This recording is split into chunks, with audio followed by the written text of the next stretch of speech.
Is your Airbnb still legal under BC's new rules? Thinking about starting a short term rental? You might need to rethink your plan. The new regulations could cost you thousands in fines if you don't follow the rules properly. Well, big changes have been happening in BC's short term rental market, and if you own a property or plan to, you need to know these new rules.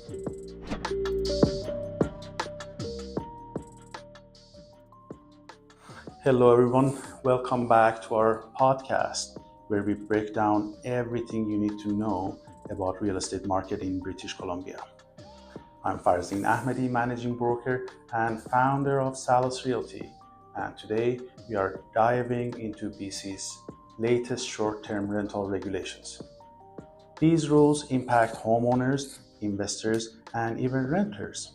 So, whether you are running an Airbnb or just curious about what's happening in your neighborhood, stay with me. I will make sure you leave with the key facts you need to know.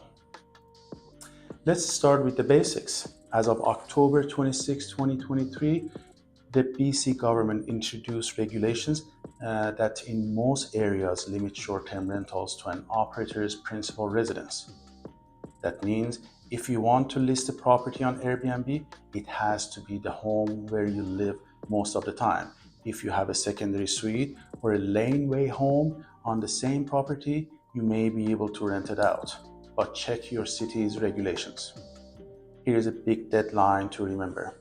By May 1st, 2025, you need to register with the provincial short-term rental registry. This means you do need a BC registry's account. You must complete an application and pay a fee. Your registration number must be displayed on all the listings, no exceptions. Speaking of fees, here is the breakdown. $100 per year if you're renting out a space in your primary residence, $450 per year if you're renting out a secondary suite, $600 per year if you're renting out an entire strata short-term rental unit. Want to save some cash? Register early. The province is offering discount. 25% if you register by March 31st, 2025. Bottom line, if you plan to run a short-term rental, get your paperwork in order now.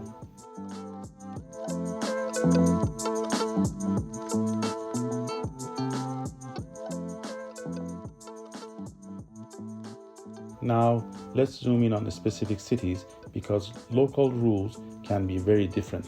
As of October 1st, 2024, short-term rental operators in City of North Vancouver must have a business license. There are three categories: short-term boarding, rooms without kitchens, short-term residential rentals, entire homes, and bed and breakfast, rooms with breakfast included. In West Vancouver, short-term rentals are only allowed in a principal residence. If you have a secondary or detached suite, only one unit per property can be a short-term rental. And keep in mind, a business license is required. Vancouver seems to have more strict rules. Short-term rentals must be in your principal residence. Registration is mandatory at both the provincial and city level. Enforcement is tough. Expect heavy fines if you break the rules. In Burnaby and Richmond, short-term rentals must be in your primary residence. A business license is required, and zoning laws apply to maintain community stability. Every city has its own enforcement approach, so always check with your local municipality to avoid surprises.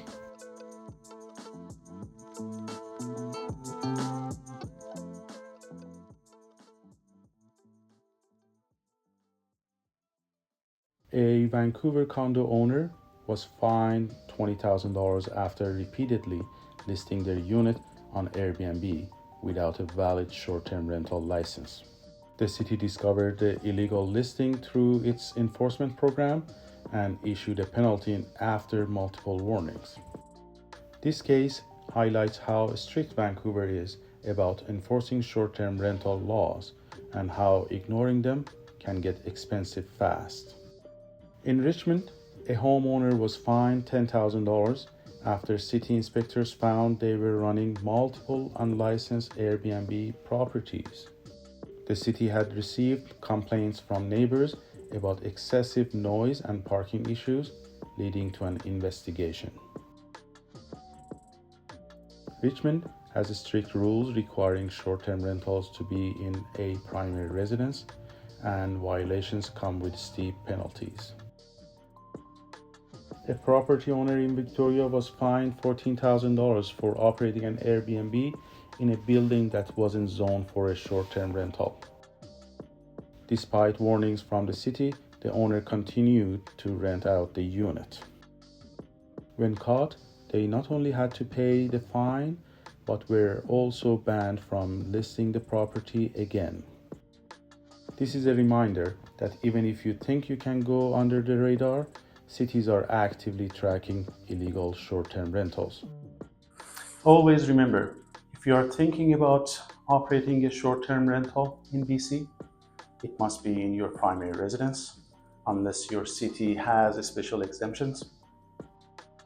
Always display your short-term rental registration number on your listing. It's the law. And check your local rules. Each city has slightly different requirements. Remember, these regulations are still evolving. So be sure to consult the BCFSA and your local government's website for updates. Please subscribe and share our channel. Stay tuned for our future newsletters and podcasts.